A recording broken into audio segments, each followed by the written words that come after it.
My friends, let me ask you a question. Who here loves to ask for help? Oh, I got one hand. Okay, well, that's okay, couple. All right.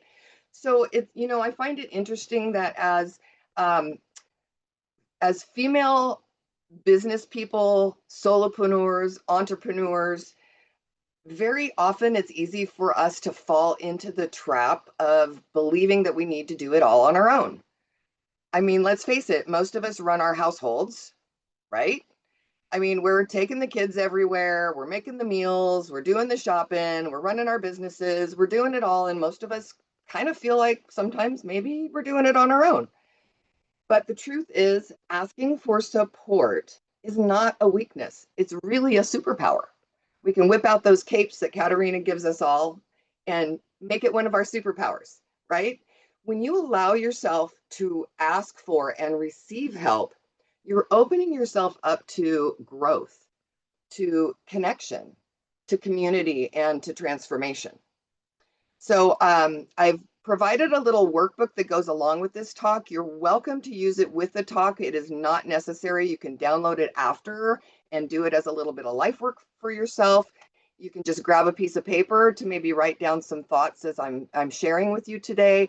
But what I would love most from you, this beautiful community, is to be interactive. Whether you're on or off camera, please engage, drop some comments in the chat when I ask questions. It'll be really helpful. It'll make this a lot more fun for everyone. So the point of today's conversation, this is called The Power of Asking: How Support Transforms, your business and your life. So you don't have to do it alone. Asking for support will provide courage and clarity for you. So the first thing I would love to talk about is what stops us? What stops us from asking for support? It's fear. And I would love to know if any of you can drop in the chat, what type of fear comes up for you when you think of asking for support?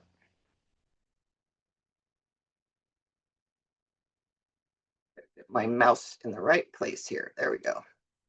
Oh, yeah. Judgment, feeling selfish, fear of getting a no, shame, so many great things. Yeah, okay, so I want to share a technique. Thank you. Keep dropping them in. That's beautiful. So what I would love for you to do is write down what are your fears around asking for help. And then what action step can you take to overcome that? It's mindset. You can reframe the way you're thinking. So whatever that fear is, reframe it. An example would be, I don't want to burden or inconvenience other people. So how might you reframe that? You could reframe that by saying, most of the people I know, especially in this community, love to help other people. They feel honored to be asked. It creates connection and community within our community. Maybe one of your, so let's see, Katerina wrote fear of getting a no. That's a big one. But how can you reframe that? You can reframe that by saying, I know the people in this community love and support me. I know they're here for me, and I can't wait to get that yes, right? It's just changing our mindset and being open to asking for help and not feeling those fears anymore. Don't let those fears hold you back. Those are paradigms, those are stories, and I call them lies and BS, limiting ideas we've been telling ourselves forever that become our BS, which is our belief system. So write down your fears and reframe them and start telling a different story. Get out from behind the fear and invite the connection and the support and the collaboration. Okay. Second thing that I want to talk about is, what are the 3 essential types of support? There's what I have found. Let me back up. Before I share that, I would like to tell you a little bit about my personal story. So I'll take you back to 2018. I had been a lender for almost 20 years. Work had become my whole life. That's all I did. And then one day I closed my laptop and I had that moment where I realized, is this it? Like, is that all there is? Is there anything more? Have any of you ever felt that way? Like, Lordy, Lordy, is this all I'm supposed to do in my life? Are y'all with me here? Nodding. Awesome. All right. So I had worked with coaches since 1999, and most of those coaches it was all business. I was never really working with anybody who was helping me with my me, myself, and I.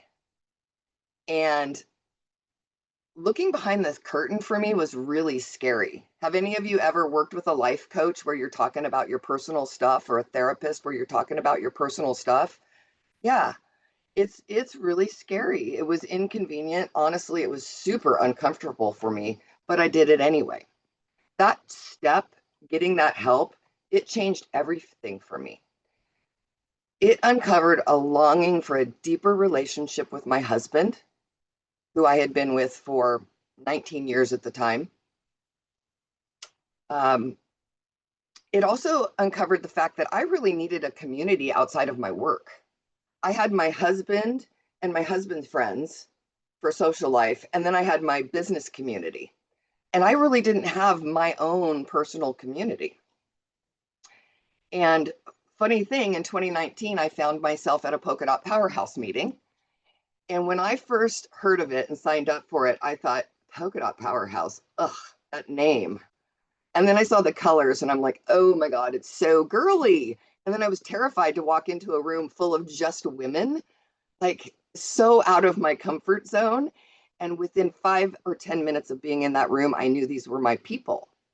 So by getting out there and taking the step to be there, I exposed myself to something that ended up being a beautiful community for me. And I've been in it almost 6 years now, and I absolutely love it. In 2022, I ended up leaving my now 22-year career to launch my own business. And since then, I've built my circles of support. I have a housekeeper and a gardener who help keep my home running smoothly. I have an admin VA. I have a social media VA. They free me up to focus on what I do best. Like Katarina said, only do the thing you want to master, give everything else away. That's such a brilliant piece of advice. I continue to work with my life coach and my business coach. I'm a life coach. Yes, life coaches have life coaches. I run a business, so I have a business coach. I've also worked with a writing coach, a speaking coach, all people I've met through the Gather and/or Polka Dot community. I've attended a retreat. And now I get to look forward to working with Katarina Rando, because in my vision that I've written with my life coach, I want to hold retreats to celebrate the people who have gone through my life coaching program. So I'm really excited to continue to grow through the support of this community. So what I've learned is there's really 3 types of support that have made all the difference. Practical support, like my housekeeper, the gardener. Emotional support, so people who cheer me on and hold me up. That's this community for sure, and the Polka Dot community. And professional support, like my coaches, my mentors, my mastermind group. All of these communities have helped me to grow and stretch beyond what I thought was possible for me. And why does this matter to you? Because if you're feeling that same longing, if you're stuck at some sort of a crossroads, or if you're just tired of doing it alone, this next step is going to really help you to figure out where your gaps are in your support system. Who do you have, and what are you missing, and what step can I take to fulfill and fill up my support cup? All right, so the second step was identifying the types of support. So we talked about practical support, hands-on help with tasks, with systems, with responsibilities. Emotional support. That's the place where you get your encouragement, your compassion, the belief in your vision. I can help you with that. I love that. That's all I do all day long. Inspirational support, more mentorship, more coaching, community that expands you to help you believe what's possible. So I would love for you to map out what is the support system that you would love to have. Who would you love to have on your team? So in the workbook, if you're not looking at it now, do it later. It gives you an opportunity to list out, what practical support do I need? Would it help me to have someone come and clean my house?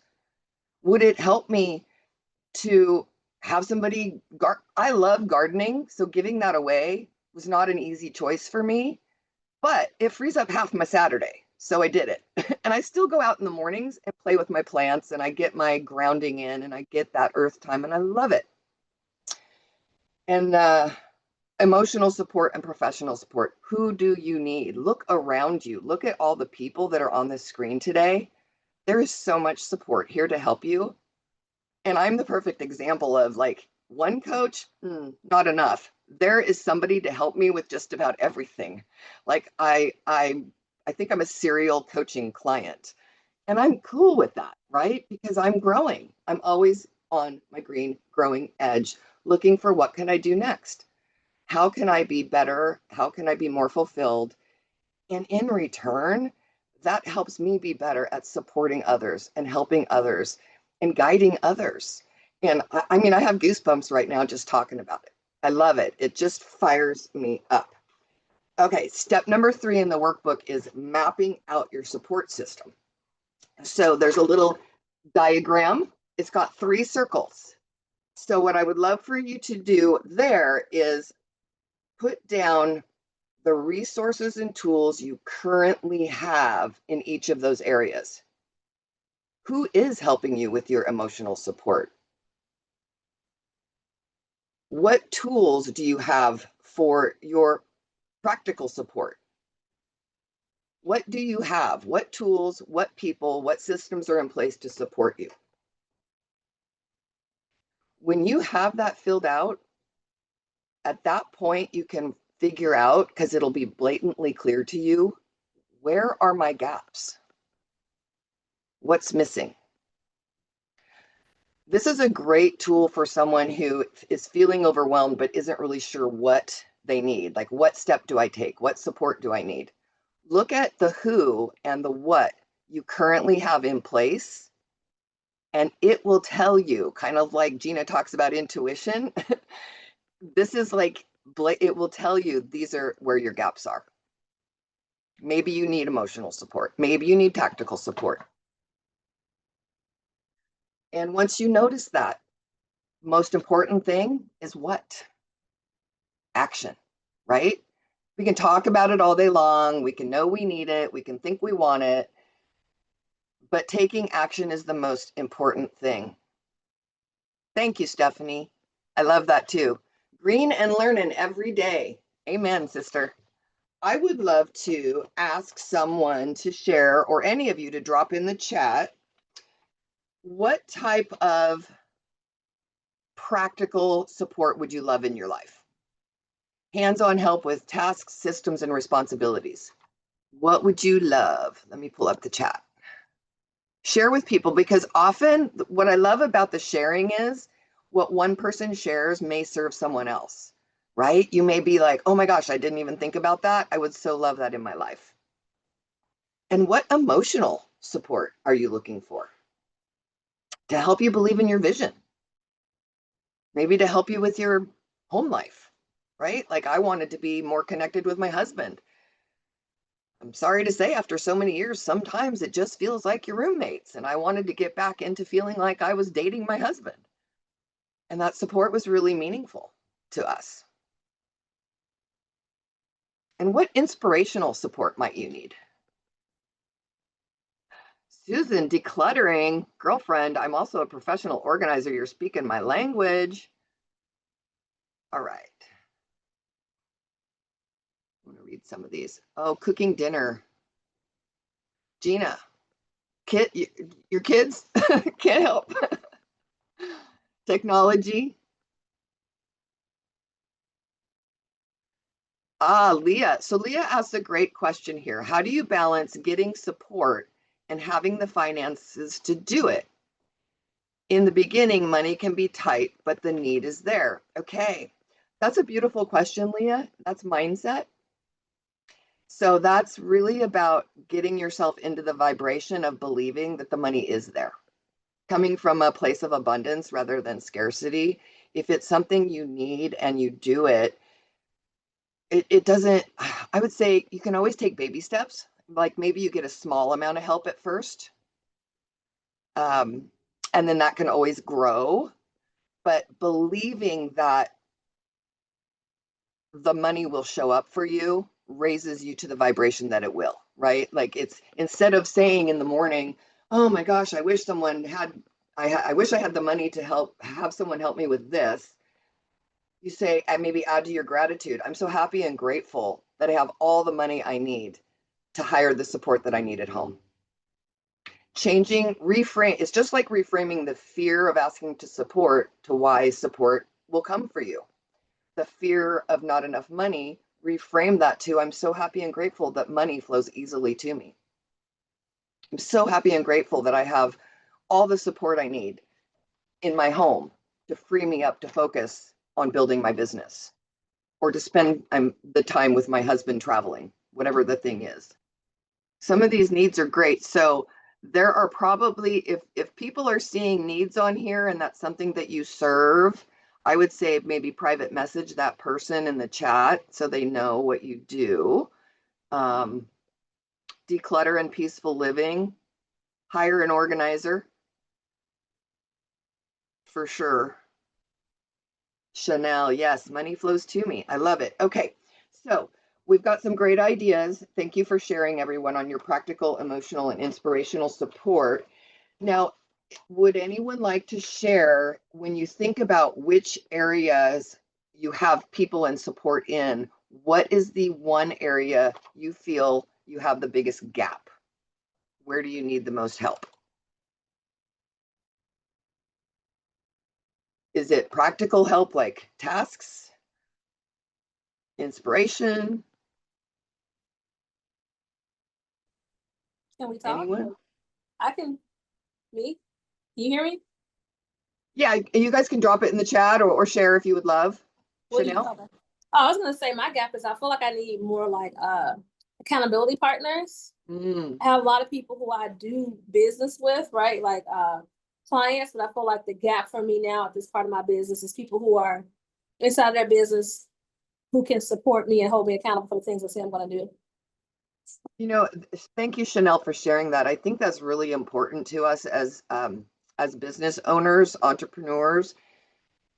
We get so busy doing our business and building our business that sometimes we forget that it's really important to surround ourselves with like-minded people. And I think the Gather community is really, for me, has been one of the spaces that really creates that. And within this community, there's mastermind groups and all kinds of other ways to engage with other like-minded entrepreneurs. And I'm with you, Chanel, that accountability is really important. And I think it's extra important to us because sometimes the people in our lives don't get it. They don't understand what we're doing. They might even think we're a little bit crazy, right? Especially like the coaching world. Not every, my husband, I don't think he really has a clue or understands what I do. He loves that I'm doing it. He loves who I've become in the process. He loves the wife that I've become in the process. But I don't think he really has a concept of what I do or need on a daily basis in my business. So having a coaching community to mastermind with and for accountability has been really important to me. So find people in like businesses who can support you. Like Katarina mentioned, the speaker buddies. That's kind of like having a speaker mastermind, right? You're all help serving a similar client, so together you can mastermind and hold each other accountable and come up with ways to serve better. I love that. Great question. Anybody else have anything they want to bring up around types of support they might need? Where you feel in the gap, Leah? I just want to give sort of a testimonial. I reached out to Tracy and Katarina, and they became part of my filling my gap of things I needed. And I spent money that honestly I did not have. It was a leap of faith. to jump into these communities, but I knew it's what I needed. And it has come back to me tenfold because I've built so much more belief in myself and I've been able to hone my skills. So I had to act and do before I believed I could, and it was really powerful. So I really recommend, even if it's just one place where you kind of put yourself out there out of your comfort zone, but push yourself, that it usually pays back tenfold. Absolutely. Thank you for sharing that, Leah. I know for me, I talk a lot as a coach about overcoming fear, and fear is a paradigm that I deal with around money. I have had a fear paradigm up until now for just over 60 years, almost. And it actually gives me the visceral, like DEFCON 1 reaction. Like I immediately go into fight, flight, or freeze to write a big check. And I've learned to do it anyway because I know if it's moving me in the direction of my dream, that it will work itself out. I did that the first time I signed up with the coaching community that I'm now certified for the program I'm now certified to teach. When I first signed up with them, it was a very big check. And I had that visceral reaction and like I was sweating. I reacted that much and I did it anyway. And I said, okay, I'm going to figure this out. And so I just sat down and started like writing and brainstorming. What are all the ways that I could find money? How could money come to me? And I came up with something really outside the box. I made the ask and I got back way more than I asked. Like I asked for a loan with interest that I would pay back, and I had it all mapped out, presented it, and it ended up becoming a gift from my family's, from my trust. It was a beautiful thing.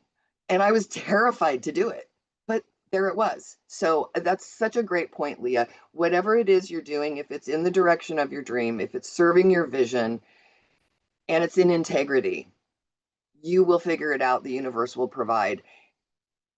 With one caveat, you got to do the do, right? You can't want to be a speaker and not speak. You can't want to be a coach and get out in front of people. You can't want to start a business but not promote your business.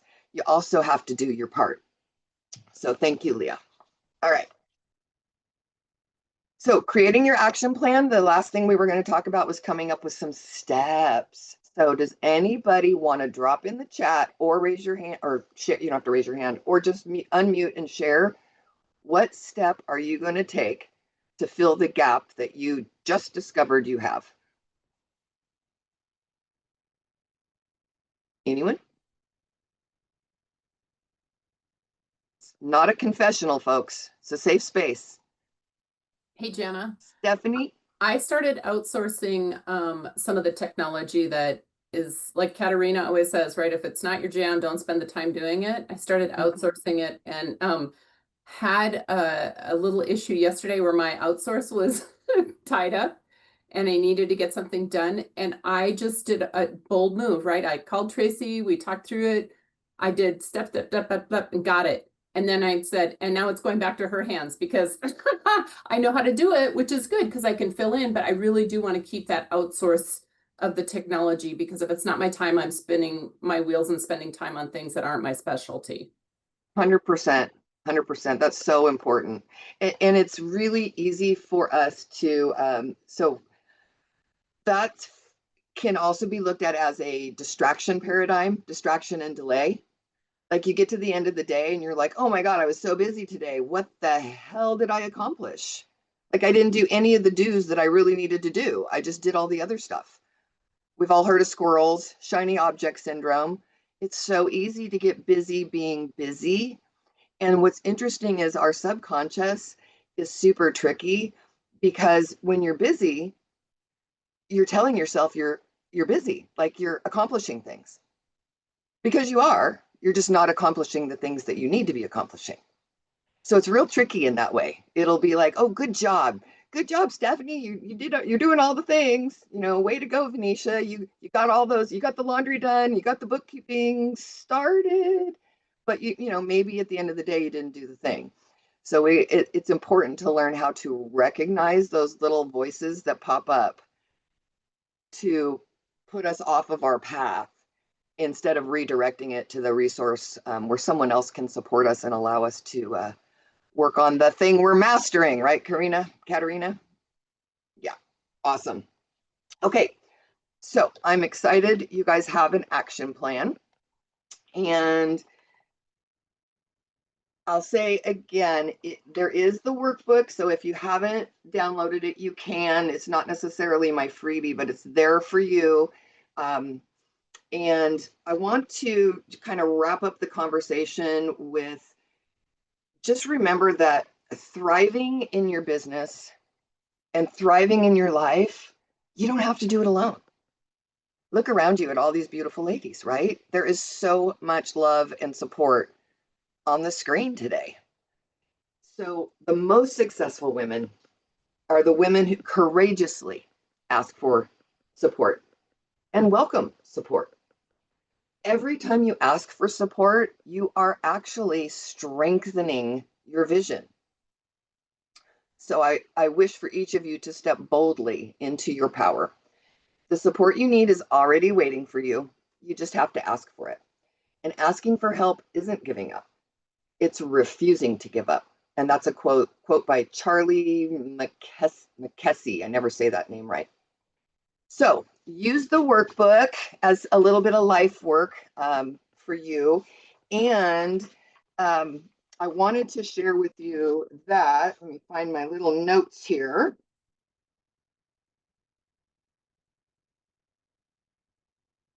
If you would love to, my free gift to you is a clarity session. I would love to go deeper with you on your support circles, help you uncover your gaps, help you come up with a vision for what's next and some steps to move in that direction. It is a 1-hour session with me, and my time is very valuable, and I'm super grateful to be able to gift that to you.